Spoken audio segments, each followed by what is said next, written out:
untuk Ibu Susma Fatmawati atas waktu yang diberikan. Sebelumnya, Assalamualaikum warahmatullahi wabarakatuh. Selamat pagi.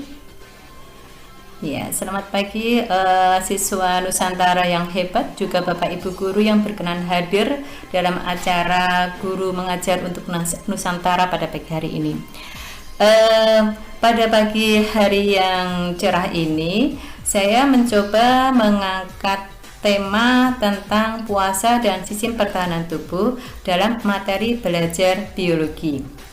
Kayaknya materi ini pas dengan materi yang kondisi yang ada sekarang ini ya. Kita sedang berpuasa, kemudian juga bersamaan dengan adanya ujian berupa pandemi COVID-19.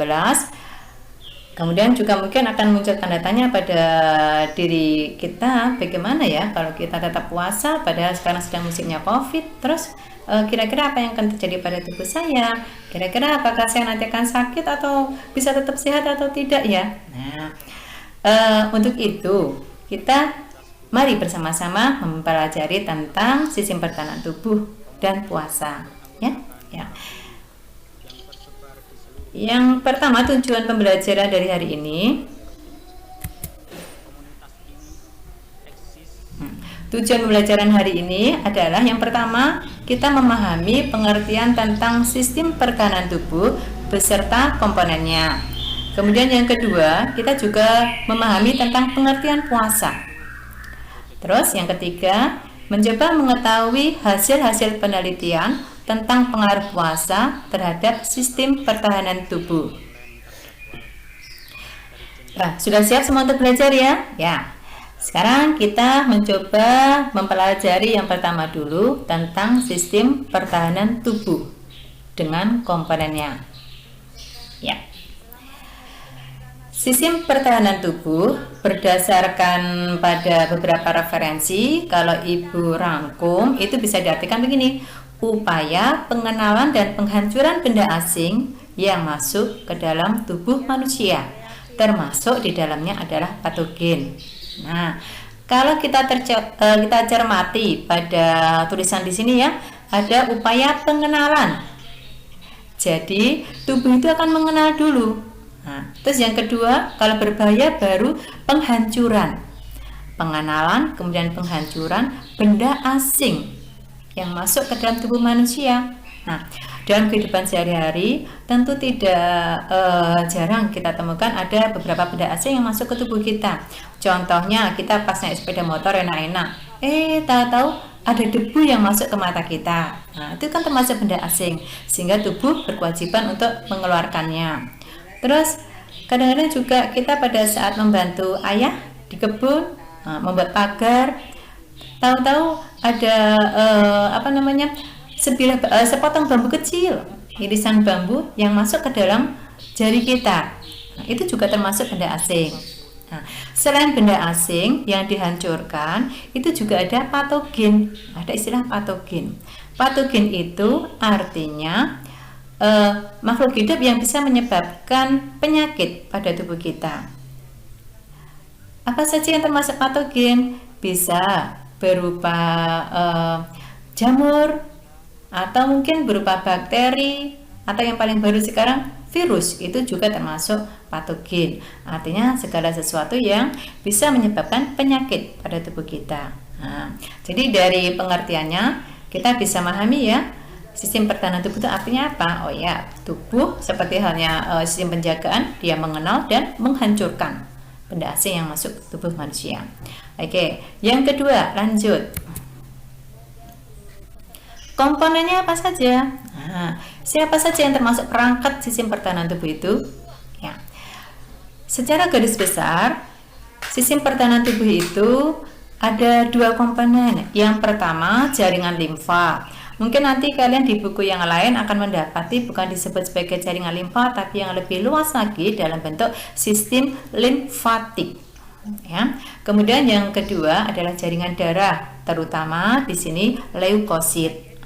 Kita akan kupas dulu satu-satu apa sih yang termasuk limfatik itu dan apa keistimewaan dari leukosit sehingga dia masuk ke dalam sistem pertahanan tubuh. Kita lihat ya. Oke. Sistem limfatik. Sistem limfatik itu dibedakan ada dua, atau penyusunnya itu ada dua. Nah, sistem limfatik itu penyusunnya ada dua. Yang pertama pembuluh limfatik atau pembuluh limfa, atau kalau kita terjemahkan ke dalam bahasa Indonesia bisa juga diartikan pembuluh getah bening. Dan yang kedua organ-organ penyusunnya yang disebut dengan organ limfoid. Nah, kita lihat sekarang bedanya apa, fungsinya itu apa. Pembuluh limfa atau pembuluh getah bening itu memiliki fungsi mengangkut cairan untuk kembali ke peredaran darah. Kalau di sini ada kata mengangkut cairan kembali ke peredaran darah, berarti sebelumnya tidak ada di dalam peredaran darah ya? Iya, tepat sekali.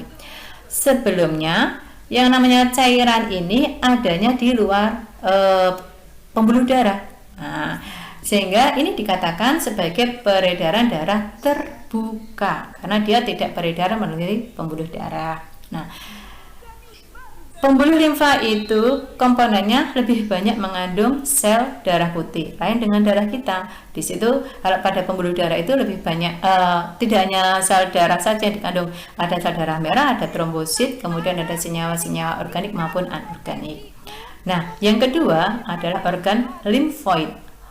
Organ limfoid itu secara garis besar memiliki fungsi sebagai tempat terdapatnya sel fagosit dan limfosit.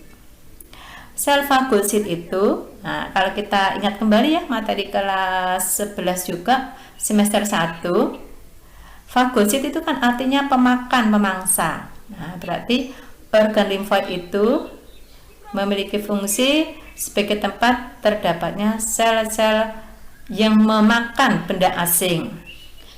Sedangkan limfosit itu berfungsi sebagai penghasil zat kekebalan. Pahamnya di sini antara pembuluh limfa dengan organ limfoid. Nah, Ibu lanjutkan.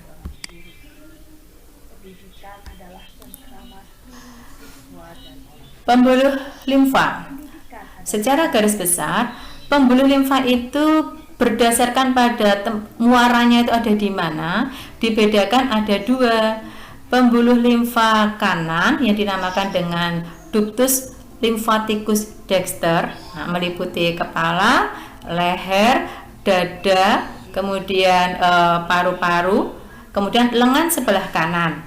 Nah, itu dinamakan dengan pembuluh limfa kanan, atau dalam bahasa akademisnya ductus lymphaticus dexter. Nah, muara dari semua pembuluh darah yang ada di sekitar sini, pembuluh limfa yang ada di sini, itu ada di tulang selangka bagian kanan, tulang selangka kanan. Nah, kemudian sisanya yaitu lengan bagian kiri dan juga anggota gerak bagian bawah, itu dinamakan dengan pembuluh limfa dada atau ductus lymphaticus thoraxicus. Nah, tempat muaranya ada di tulang selangka kiri. Jadi bisa berdasarkan pada gambar ini kita bisa melihat, oh yang diberi warna ini termasuk pada pembuluh limfa kanan, muaranya ada di tulang selangka kanan, sedangkan tulang selangka kiri meliputi lengan bagian kiri dan anggota gerak bagian bawah. Nah, kemudian setelah pembuluh limfa kita masuk ke dalam organ limfoid. Nah, nanti akan kita bahas ada 5 organ limfoid ya. Masing-masing akan diterangkan satu-satu karena ini nanti ada kaitannya dengan puasa.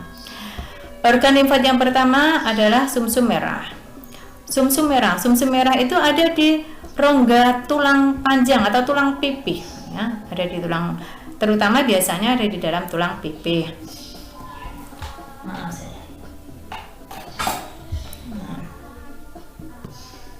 Nah, kemudian sumsum merah ini kaya akan hematopoietik, artinya sel darah, sel-sel induk yang bisa membuat sel darah yang baru. Nah, kenapa dikatakan sel induk? Karena dari sel hematopoietik ini nanti dia akan membuat eritrosit atau keping sel darah merah, trombosit atau keping darah, dan leukosit. Ini diberikan salah satu contohnya ini yang dinamakan dengan sumsum tulang, berarti pada bagian dalam tulang ya. Itu termasuk pada organ limfoid yang pertama, sumsum merah. Yang kedua yaitu nodus limfa. Nodus limfa itu ada di di pembuluh-pembuluh limfa, di mana di sini ada semacam ikatan-ikatan atau nodus-nodus yang berfungsi untuk menyaring mikroorganisme yang masuk ke dalam limfa. Kemudian nodus limfa ini sendiri juga kaya akan limfosit dan makrofag. Yang ketiga adalah organ limpa. Organ limpa berdasarkan gambar di sini, kita lihat posisinya.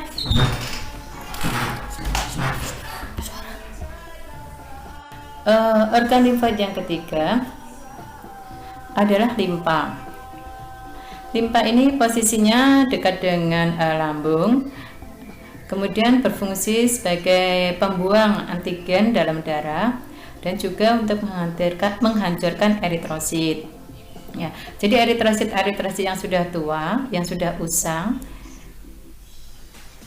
bisa dibuang, dihancurkan. Ya. Kemudian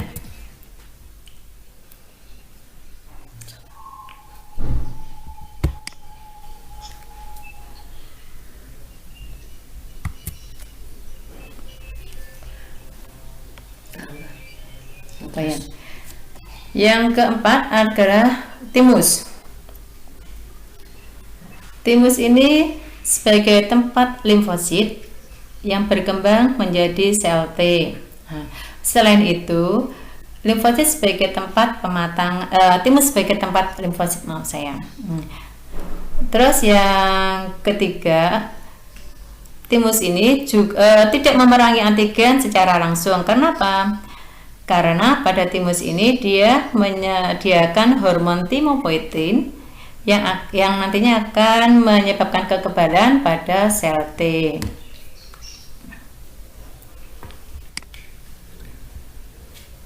Nah, yang kelima adalah organ tonsil. Ini ada di sekitar mulut kita. Nah, kalau kita lihat ini ada bagian-bagiannya. Adenoid ada di bawah gigi persis ya, dekatnya gigi. Kemudian ada yang dinamakan dengan tonsil. Ada suaranya. Lanjut. Kemudian juga ada tuba tonsil atau saluran tonsil. Kemudian juga ada lingual tonsil. Nah, ya. Fungsi tonsil itu melawan infeksi pada saluran pernafasan bagian atas dan faring. Nah, ya. Secara garis besar kita lihat yang dinamakan dengan sistem limfoid kita terdiri atas satu tonsil tadi yang ada di daerah mulut kita, kemudian ada timus yang berfungsi untuk menghasilkan hormon tipe timopoietin. Nah, kemudian ke bawah lagi ada nodus limfa. Kemudian selanjutnya juga ada limpa. Terus ada pembuluh limfa dan sumsum tulang. Itu secara garis besar menyusun sistem limfoid kita. Kemudian tadi dikatakan bahwa sistem pertahanan tubuh kita dibedakan ada jaringan darah dengan sistem limfatik. Nah, sekarang kita bahas jaringan darahnya, terutama pada bagian leukosit. Ya. Leukosit ini memiliki umur beberapa bulan saja. Fungsinya sebagai fagosit, berarti dia memakan benda asing yang masuk ke dalam tubuh. Nah, kalau kita lihat gambarnya seperti ini ya, monosit. Kemudian yang kedua, limfosit. Limfosit ini memiliki umur beberapa jam hingga beberapa tahun. Berarti dia bisa hidup dalam jangka waktu yang lama. Fungsinya dari limfosit ini untuk mengaktifkan imun. Imun itu disebut juga dengan zat kekebalan. Jadi dia nanti akan menghasilkan zat kekebalan. Nah, apa yang sama antara limfosit dengan monosit? Kalau kita lihat berdasarkan pada bentuknya. berdasarkan pada strukturnya. Ini keduanya tidak ada granula, ya, sehingga kita masukkan ini pada leukosit agranulosit. Yang ketiga di sini ada eosinofil, neutrofil, dan basofil. Secara struktur morfologisnya, ini ketiganya memiliki granula. Granula itu yang mana sih? Yang ini, seperti bintik-bintik ini. Makanya dinamakan dengan leukosit granulosit. Kita lihat contohnya. Basofil. Basofil ini memiliki umur antara 100 sampai 300 hari. Fungsinya untuk melepaskan zat pencegah alergi. Kemudian ada eosinofil. Eosinofil ini memiliki umur antara 8 sampai 12 hari. Dia memiliki beberapa fungsi yang kompleks juga, ya, diantaranya kalau ada cacing parasit masuk ke dalam tubuh kita bisa dibunuh oleh eosinofil. Coba kalau kita cermati, bagaimana bisa cacing parasit masuk ke dalam tubuh kita? Nah, ini tentu kaitannya dengan materi kelas 11 dulu, ya, tentang beberapa macam cacing yang bisa masuk ke dalam tubuh, diantaranya Fasciola. Nah, ya. Kemudian eosinofil juga menghancurkan kompleks antigen dan antibodi serta sebagai pencegah alergi. Yang kelima di sini ada neutrofil. Neutrofil ini memiliki kemampuan hidup 6 jam atau sampai ke atasnya 6 jam. Jadi 6 jam ke atas, ya. Fungsinya sebagai penghancur juga atau fagosit. Itu. Di sini ada beberapa macam jaringan leukosit yang mudah-mudahan bisa lebih paham. Tentang puasa. Pengertian puasa dari beberapa definisi bisa dilihat seperti ini. Yang pertama, berdasarkan pada Kamus Besar Bahasa Indonesia secara online, puasa itu diartikan kegiatan menghindari makan, minum, dan sebagainya dengan sengaja.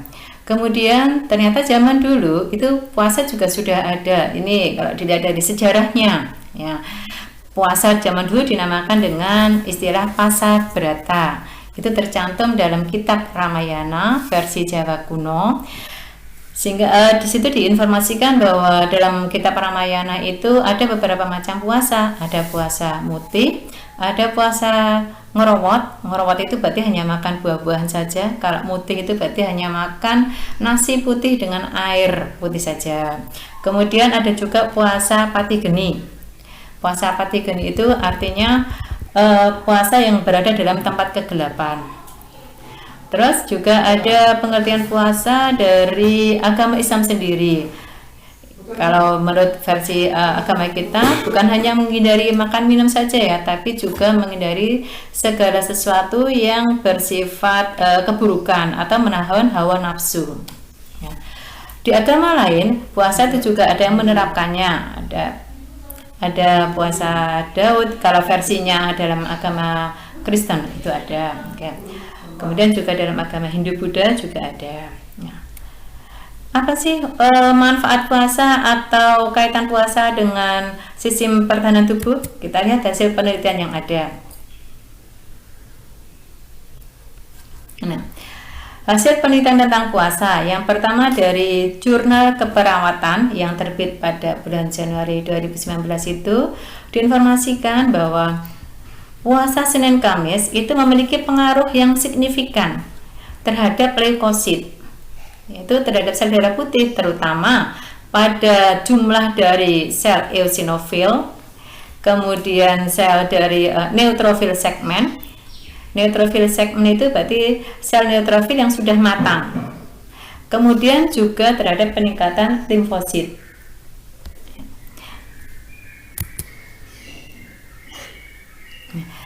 Kajian yang kedua ada hasil penelitian yang dimuat dalam Khazanah Jurnal Studi Islam dan Humaniora.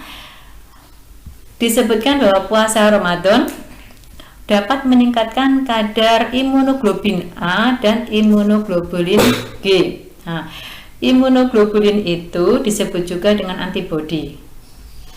Antibodi itu apa? Antibodi itu protein plasma yang dihasilkan oleh sel limfosit B. Nah, antibodi ini dikeluarkan jika ada antigen yang masuk. Jadi kalau ada antigen, ada benda asing, ada patogen masuk, maka dikeluarkan antibodi. Ya. Jenis imunoglobulin itu ada 5 secara garis besar, yaitu ada imunoglobulin G, biasanya berfungsi untuk kekebalan pada bayi, kemudian pelindung terhadap mikroorganisme dan toksin, juga untuk meningkatkan efektivitas sel fagosit. Kemudian ada imunoglobulin A yang berfungsi pada pengeluaran keringat, ludah, air mata, air susu ibu, dan sekresi usus. Jadi sebagian besar dari sistem pengeluaran itu dipengaruhi oleh imunoglobulin A. Kemudian juga ada imunoglobulin M. Ini pertama kali tiba di lokasi infeksi. Tapi uniknya kalau IgM ini tidak masuk ke dalam jaringan dan menetap di dalam pembuluh darah. Kemudian ada IgE, fungsinya untuk memicu respon imunitas, dan IgD yang akan merangsang pelepasan histamin dan mediator kimia lainnya. Nah, dari penelitian yang ada di sini disebutkan yang akan meningkat adalah kadar IgA dan IgG. Nah, berarti Ig yang imunoglobulin yang berperan dalam imunitas bayi, kemudian juga IgA, terutama ini kalau kita lihat pada ASI ya. Hebat ya, tanpa kita sadari ternyata seorang makhluk hidup yang baru lahir dari ibunya saja sudah dibekali dengan Allah oleh IgA dan IgG. Hasil penelitian yang lain dari ilmuwan yang ada di University of Southern California ini menunjukkan bahwa ketika tubuh lapar dalam semburan pendek ini artinya dalam puasa jangka pendek. Nah, jangka pendek itu yang seperti kita lakukan ini kurang lebih 6 sampai 12 jam sampai 18 jam itu dinamakan dengan semburan pendek. Jadi berjangka-jangka, artinya tidak satu hari penuh puasa, tapi ada puasa, ada bukanya, itu dinamakan dengan semburan pendek. Nah, ilmuwan tadi mengatakan bahwa ketika tubuh itu lapar, maka bisa memulai sel puncak untuk memproduksi sel darah baru. Sel puncak ini berarti sel induknya sel darah, ya. Sehingga sel induk itu akan memproduksi sel-sel darah putih yang masih baru. Kemudian yang kedua, masih penelitian ini tadi juga mengatakan bahwa puasa itu mampu meremajakan dan melipat gandakan sel-sel sumsum tulang. Nah, kita ingat tadi ya, sumsum tulang tadi termasuk pada sistem limfoid kita. Fungsinya untuk menghasilkan sel induk hematopoietik. Di dalam sel tulang itu juga nantinya akan menghasilkan sel darah. Ya, hebat, ternyata dengan puasa bisa meremajakan dan melipat gandakan sel-sel sumsum tulang. Kemudian ada juga yang menyatakan bahwa cadangan lemak pada saat puasa itu banyak terpakai. Imbasnya apa? Tubuh bisa mampu merusak sel darah putih yang lama, kemudian memicu regenerasi sel induk. Kemudian juga dikatakan bahwa dengan puasa itu mengurangi peradangan dalam tubuh. Nah, radang ini biasanya menyertai penyakit-penyakit kronis, diantaranya kayak penyakit Alzheimer, demensia, diabetes, dan obesitas. Ya,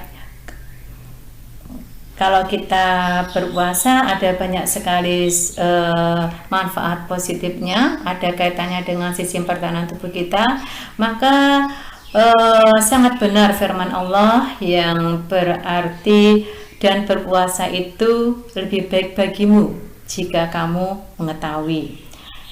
Termaktub dalam Quran surat Al-Baqarah ayat 184.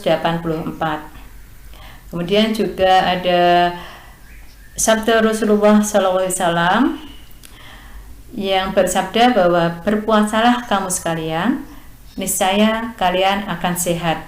Nah, ini masuk dalam hadis riwayat Muslim. Dan sabda Rasulullah SAW yang lain, hendaklah kamu berpuasa karena puasa itu ibadah yang tidak ada tandingannya. Hadis riwayat Ahmad, Nasai, dan Hakim. Sangat relevan dari apa yang sudah diinformasikan, yang sudah difirmankan Allah dengan yang disabdakan Rasulullah dengan yang terjadi dalam tubuh kita. Demikian presentasi dari Ibu.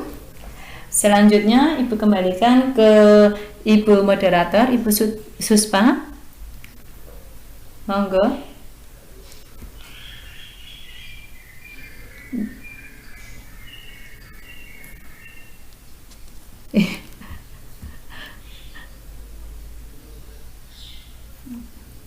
Iya, betul, Bu.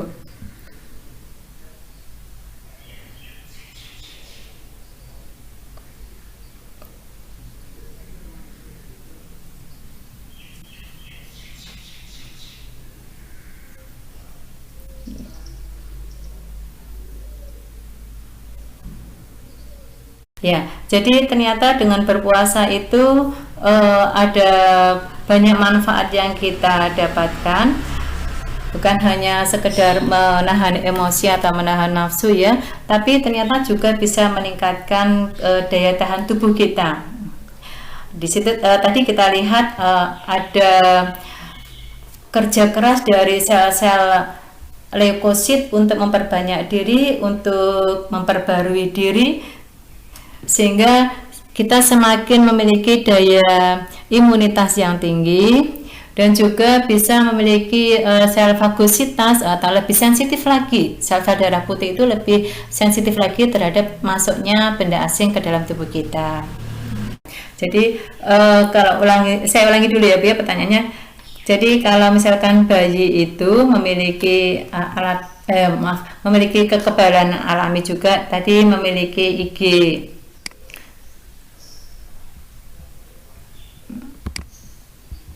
Ya, tadi ada IgA ya.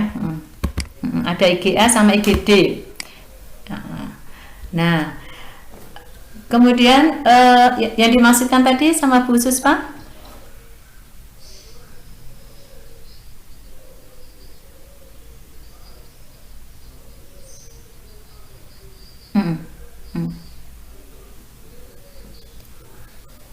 Oh ya. Oh ya. Terutama sekali begini, ini mungkin juga ada kaitannya dengan pola hidup, pola asuh orang tua zaman sekarang ya, khusus ya. Pada kolostrum, kolostrum itu air ASI yang pertama kali keluar. Kolostrum itu kaya akan zat kekebalan. Jadi dia banyak mengandung IgA. Nah, padahal orang tua zaman sekarang umumnya malas untuk menyusui ya. Nah, itu salah satu faktor juga sehingga kenapa anak zaman sekarang itu lebih rentan terhadap penyakit. Yang pertama, yang kedua juga pola makan orang tua. Karena apa yang dimakan oleh orang tua itu akan berpengaruh kepada yang diberikan ke bayinya. Kenapa? Selama bayi itu masih ada di dalam kandungan, otomatis sari-sari makanannya dari orang tua itu dimasukkan ke bayi lewat plasentanya. Itu juga akan mempengaruhi kadar imunoglobin yang diberikan ke bayi. Terus yang ketiga juga kalau dia sudah lahir, kondisi lingkungan yang ada. Artinya udara yang ada sekarang, air yang ada sekarang, kemudian makanan yang ada sekarang itu kan juga banyak yang sudah tercemar, Bu. Dalam artian udaranya sudah banyak yang tidak segar, kemudian juga makanan umumnya menggunakan makanan instan, itu juga sangat berpengaruh ke kekebalan tubuh. Ya, begitu Ibu Suspa.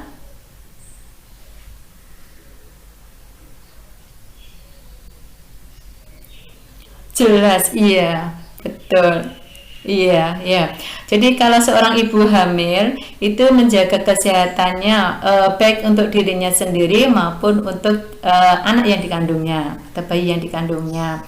Sehingga pada ibu yang bisa menjaga kesehatannya, insya Allah akan menghasilkan imunoglobulin yang juga bagus untuk anak yang dikandungnya. Iya, kayaknya masih banyak yang malu-malu untuk bertanya ya Bu ya.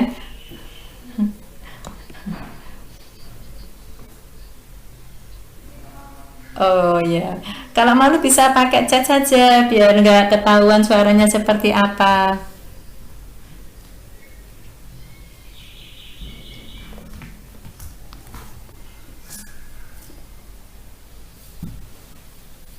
Ya, ya, betul sekali Bu Suspa. Jadi justru air susu ASI yang pertama itu justru banyak mengandung zat kekebalan. Ya, kolostrum ya pertama kali itu biasanya kan warnanya putih kekuningan. Nah, itu yang harusnya diminum oleh bayi yang baru lahir. Tapi kadang-kadang yang berlaku di masyarakat itu kan apa namanya antara anak dengan orang tua itu tempatnya dipisah. Kemudian anak bukannya dikasih ASI tapi malah dikasih air putih atau air gula. Kalau alasannya orang tua atau ibu tadi belum mengeluarkan ASI, mungkin tidak apa-apa. Jadi begitu nanti keluar ASI-nya diberikan ke anaknya. Tapi yang jadi masalah kalau si ibu tidak mau mengusahakan supaya ASI-nya itu keluar. Nah, ASI itu supaya bisa keluar, salah satunya pikiran ibu harus tenang. Nah, semakin tenang ibu, maka ASI-nya bisa berproduksi lebih banyak.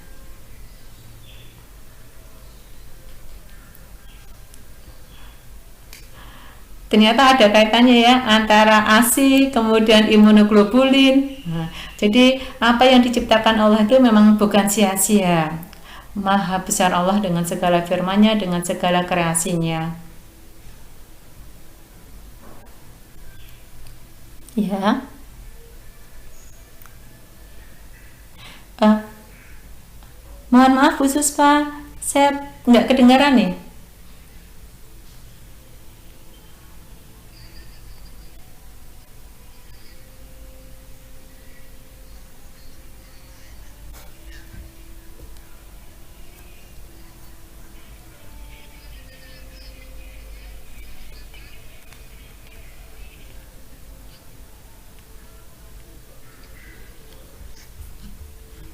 Iya,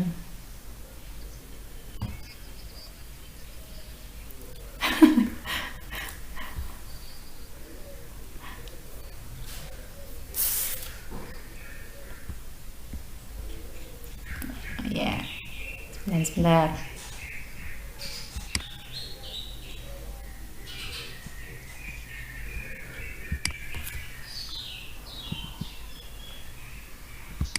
Sebentar ya tadi.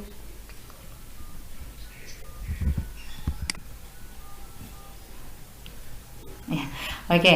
Jadi ya, eh, secara garis besar tadi saya ibu ulangi lagi untuk menekankan bahwa sistem pertahanan tubuh kita, sistem limfatik itu ada di bagian paling atas tonsil. Ya. Nah, kadang-kadang kita kan juga bernafas menggunakan mulut ya. Ternyata kalau kita bernafas menggunakan mulut itu juga akan memperberat fungsi dari area mulut kita.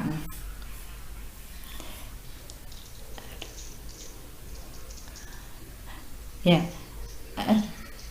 Iya.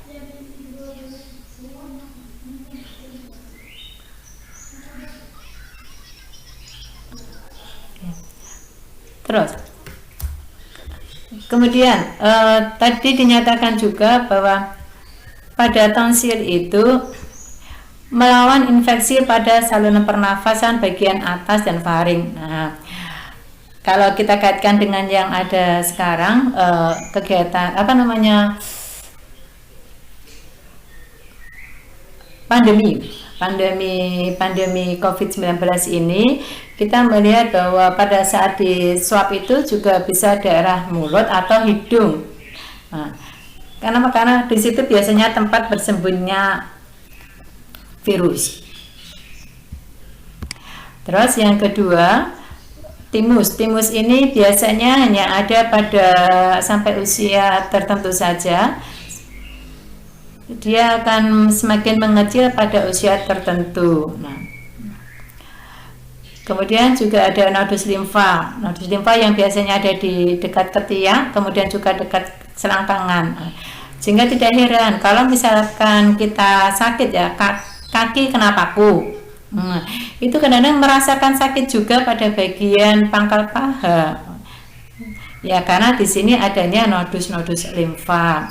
Atau mungkin tangan kita kena benda tajam yang akhirnya di sini juga ada nodus limfa. Padahal tadi nodus limfa berfungsi untuk menahan atau menyerang antigen yang masuk ke dalam tubuh. Kemudian juga ada limfa. Kalau anak-anak ingin melihat seperti apa sih limfa itu, kita mungkin bisa pakai analognya dengan limfa sapi ya. Itu kan bentuknya tipis memanjang. Nah, jadi ternyata limfa yang ada pada sapi yang biasanya dijual di pasaran itu sesungguhnya memiliki fungsi imunologi bagi tubuh kita atau sistem pertahanan tubuh bagi tubuh kita. Kemudian juga ada sumsum tulang. Sumsum tulang yang banyak terdapat pada tulang. Kalau ini bahasa sederhananya begini, sumsum tulang itu kalau di Madura itu ada makanan yang namanya kaldu kokot. Nah, ada tulang atau pas kita makan bakso gitu, di dalamnya ada sumsumnya, kita sedot. Nah, sejatinya sumsum tulang yang biasanya kita konsumsi itu sebagai tempat produksinya sel darah. Ya. Nah, ini tadi yang banyak dikaitkan dengan hasil penelitian. Ya. Oke, tadi ya, yang kalau kita melihat sel darah putih seperti ini, kita membedakannya berdasarkan pada ada atau tidaknya granula pada permukaannya. Ini dinamakan leukosit agranula yang tidak memiliki bintik-bintik ya, tidak bergranula. Yang termasuk pada leukosit agranula, di sini ada limfosit dan ada monosit. Nah, dimana kalau untuk limfosit ini kaitannya dengan penghasilan antibodi. Ini memiliki daya hidup sampai bertahun-tahun. Sedangkan kalau monosit itu nanti yang berhubungan dengan fungsi memakan atau memusnahkan patogen ataupun benda asing yang masuk ke dalam tubuh. Nah, monosit ini nanti juga bekerja sama dengan basofil, eosinofil maupun neutrofil, di mana tiga yang lain ini dikelompokkan sebagai leukosit granulosit karena mereka memiliki butiran-butiran pada bagian permukaannya. Nah, jadi ada 1, 2, 3, 4 ini berkaitan dengan proses fagositosis, sedangkan yang limfosit ini berkaitan dengan proses penghasilan zat kekebalan tubuh, gitu. Mungkin ada yang bertanya lagi, Bu Suspa? Ya. Atau mungkin ada yang sudah punya kebiasaan puasa Senin Kamis ya. Yang sudah punya kebiasaan puasa Senin Kamis atau puasa Daud, sehari puasa, sehari tidak, itu bagus, bisa dilanjutkan. Kenapa? Karena di sini ini sudah ada hasil penelitian ya, bahwa puasa itu bisa meningkatkan jumlah eosinosil, kemudian neutrofil yang matang dan juga limfosit, kekebalan tubuh kita semakin meningkat. Bagus sekali kalau sudah punya kebiasaan itu. Nanti selepas puasa Ramadan, mungkin anak-anak ibu ada yang mau mencoba puasa Syawal. Setelah selesai puasa Syawal disambung dengan puasa Senin Kamis. Kalau sudah terbiasa Senin Kamis, kalau sudah mahir gitu, kita ganti ke puasa puasa Daud. Bisa saja. Ya, pada penyakit HIV itu nanti yang terkena adalah limfositnya, ya. Nah, karena limfosit tadi kita katakan bahwa limfosit sebagai pembentuk zat kekebalan tubuh. Nah, di sini tadi sudah dikatakan untuk mengaktifkan imun, berarti untuk mengaktifkan zat kekebalan tubuh. Limfosit itu yang menghasilkan antibodi. Nah, Kalau limfositnya dihancurkan, dan itu memerlukan waktu bertahun-tahun, Bu. Biasanya orang yang terkena HIV AIDS itu tidak langsung kena terus langsung sakit, tidak. Virus itu akan bersembunyi dulu atau katakanlah berinkubasi dulu, membutuhkan waktu kurang lebih 8 tahun. 8 sampai 10 tahun. Kemudian dia memperbanyak diri. Kalau dalam bahasa bahasa biologi itu dinamakan dengan proliferasi. Jadi virus itu memperbanyak diri atau proliferasi, menyerang sel-sel yang hidup, terutama pada bagian limfositnya. Baru kemudian orang itu merasa lemah. Nah, kenapa orang yang menderita HIV/AIDS dia mudah sekali sakit? Karena sistem pertahanan tubuhnya yang berkurang. Dia kena kalau orang normal ya, misalkan batuk itu dalam jangka waktu beberapa hari selesai. Tapi kalau pada orang yang sudah kena HIV/AIDS, gara-gara virus influenza saja dia bisa sampai harus dirawat di rumah sakit karena tidak adanya sistem pertahanan tubuh. Nah, makanya karena virus ini berbahayanya apa? Karena dia bisa bersembunyi dalam jangka waktu yang lama dan mudah ditularkan melalui cairan pada saat seseorang melakukan pergaulan bebas. Nah, sehingga sangat tidak disarankan jika kita memiliki pola hidup yang salah, pola hidup atau pergaulan bebas. Itu sangat tidak disarankan. Kita punya potensi tertular penyakit HIV/AIDS. Begitu Ibu Suspa? Ya, jadi ya masih ada waktu 1, 2, 3 menit ya Bu ya untuk merangkum ini ya Bu ya. Ya. Ya. Saya rangkum dulu. Pembelajaran hari ini kita sudah memahami tentang pengertian dari sistem pertahanan tubuh, di mana tadi diterjemahkan sebagai upaya tubuh untuk melawan dan menghancurkan benda asing maupun zat-zat penyebab penyakit yang masuk ke dalam tubuh kita. Kemudian sistem pertahanan tubuh tadi dibedakan ada jaringan limfa atau sistem limfatik, dan juga yang kedua ada darah, terutama leukosit. Kemudian tujuan yang kedua tentang pengertian puasa tadi ada beberapa makna, bisa diterjemahkan sebagai usaha untuk tidak makan, tidak minum selama waktu tertentu, atau mungkin juga usaha untuk menghindarkan diri dari segala sesuatu yang menyebabkan keburukan. Jadi dari sudut pandang agama maupun dari secara latar dari kamus. Puasa itu sudah dikenal dari zaman dahulu, bahkan pada saat zaman nenek moyang kita yang masih dikatakan sebagai kejawen pun mengenal adanya puasa. Mereka mungkin belum dikaitkan dengan sistem pertahanan ya, hanya sekedar tradisi saja. Nah, di era sekarang karena sudah banyak informasi, sudah ada banyak penelitian, kita bisa melihat apa sih manfaat puasa bagi pertahanan tubuh kita. Nah, tadi ada beberapa penelitian, diantaranya ada yang mengatakan bahwa puasa itu bisa meningkatkan leukosit, terutama pada bagian neutrofil yang sudah matang, kemudian juga pada